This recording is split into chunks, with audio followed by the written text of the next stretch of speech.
Tomorrow, we will see a new administration come in, and with it, a Democratic-controlled Congress, both House and Senate, an aggressive liberal agenda. We're going to talk about that.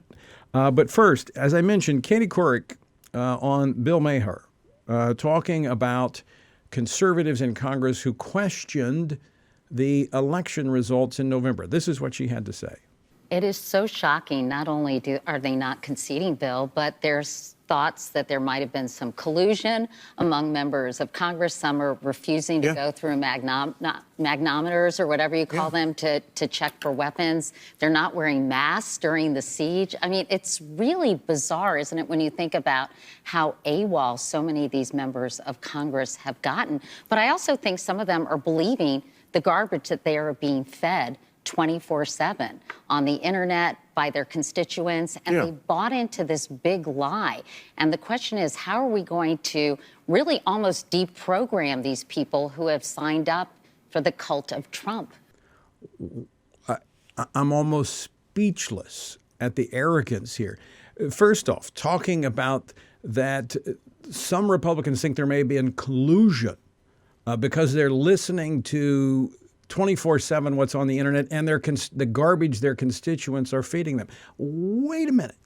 What about the Democrats 4 years ago who would not let go of this idea of collusion surrounding Russia and the election? And it seems like to me they were getting their garbage from the mainstream media. Here to talk about that and more is U.S. Congressman Steve Scalise. He represents the 1st Congressional District of my home state of Louisiana, and he is also the minority whip. Steve, welcome back to the program. Hey, Tony, always great to be back with you. How alarming it is to listen to liberals literally sitting there with this indignation talking about canceling people who disagree with them when they spent the last 4 years not only going after the president every day, but denying that he was elected. You had the speaker saying that he hijacked the election, the Russian hoax, as you pointed out, impeachment, the resist movement. You never heard anybody on the left saying, don't do that, embrace the fact that he's elected president. You didn't hear any of that. But today they want to cancel anyone who's conservative on social media, and you shouldn't even be able to get a job if you voted for Donald Trump. I mean, this is the stuff that happens in third world nations. Steve, I want to say this. I don't agree. I don't like the way the administration ended and the way things came about here in the last few weeks. But this I will say, I want to thank you for not abandoning the president, because I think he's given America 4 great years. The policies he's passed, the people he's put in place, you look at the courts, and you've stood by the president. And for that, I want to express gratitude on behalf of, I think, millions of Americans who are incensed that there's some Republicans who have joined hands with the liberal left using this as a club to beat conservatives with. Yeah, they want to paint every Republican, every person who voted for Donald Trump with this broad brush of the people who stormed the Capitol. And look, you and I denounced every person who attacked cops, broke windows, crawled through broken glass to break into and storm our nation's capital to try to stop us from doing our work. And by the way, they're all being arrested. The neighbors are turning them in. Their family members are turning them in. That's what should be the case. By the way, you and I called that out last week. Democrats called that out. Those same Democrats did not call out the violence we saw over the summer, where they were killing cops, burning down cities, destroying people's livelihoods, killing innocent civilians. Where was the outrage by the left then? We ought to be consistent. I've been, you've been, but they're not. And the violence needs to stop. But don't just call out violence when it happens on the other side of the aisle. You've got to call it out wherever it comes from, because there's no place for violence in our country. That's not how we solve political disputes. Yet the left was okay with it when it was happening on the other side. And in fact, some were endorsing that kind of activity. Lawlessness, whether it's coming from those on the far left or the far right, is incompatible with a nation ruled by law. I want to move on to the agenda that we're going to be facing here, but I ask one final question regarding Katie Couric's comments that those 140 Republicans who questioned the election results, the irregularities in some of these states, which I personally question because I've seen the evidence to suggest things were not done appropriately and according to the law, that those individuals need to be reprogrammed. What do you say to that? Yeah, and by who? By Katie Couric? by these enablers on the left who were part of that resist movement for 4 years? Look, I mean, where was their righteous indignation for every single Republican presidential election this century, Tony, when Democrats objected, using that same process, a law that goes back to the 1800s that puts Congress in the middle of the certification of states? Every single Republican president this century has been objected to by Democrats, including in 2005 when a majority of Democrats did not vote to certify the state of Ohio, which would have turned over that election and John Kerry would have been president.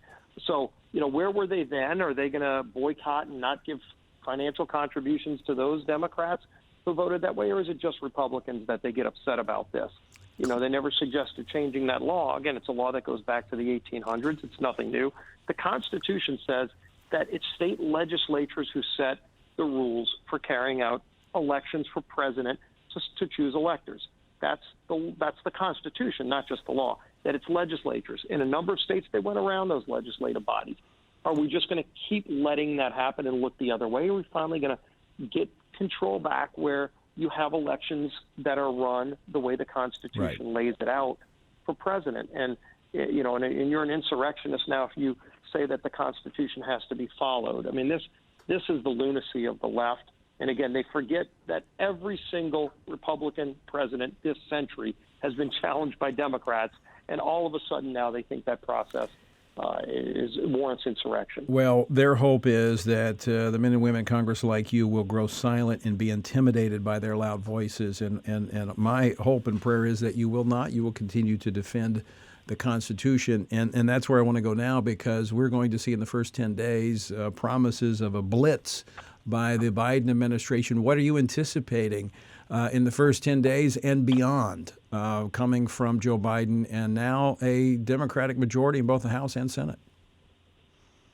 Well, we're going to see, but some of the things that are initially being put out there are not encouraging. I would hope they work more on unity, on getting the economy back open, getting schools safely reopened, not on picking divisive fights and going out and trying to push a far left agenda. And again, we'll see very quickly. But there's talk that they want to cancel the Keystone Pipeline, open up our borders, potentially look at undoing a lot of the executive orders that we're working to help rebuild and support our allies around the world. With foreign policy, hopefully we don't go backward on that to an apology tour. They want to get rid of the Hyde Amendment. We're not going to let that happen, Tony. That fight's coming. There are a lot of those big battles, but hopefully it will be a focus on unity. And, Vice President Biden, soon to be President Biden's talked about that. We'll see what his speech includes tomorrow, but we also are going to be watching the actions, and especially the executive actions early off. And hopefully they're focused on unity, not on just pushing far left policy agendas. I've heard the language, but I've not seen any actions that would coincide with that language of unity. Part of the initiative, you made reference to some of those overturning Trump's executive orders restricting immigration from Muslim-majority countries or countries where there is greater risk, rejoining the Paris Climate Accord, mandate mask wearing on federal property, and this one I'm trying to figure out what this is. Mandating masks during interstate travel. I don't know, if you drive from Louisiana to Mississippi, you got to wear a mask. What's that about? In your car by yourself, it's one of those things that if you're outside doing your lawn, mowing your lawn, maybe they're going to make you wear a mask too by your side. At some point, it brings sanity to the things that we do. Have common sense regulations in general. That's something that President Trump did that, by the way, helped our economy turn around and help the stock market do so well, which, for as much as they attack the stock market helps families, helps retirees, people who are on pensions. That's what the stock market's about.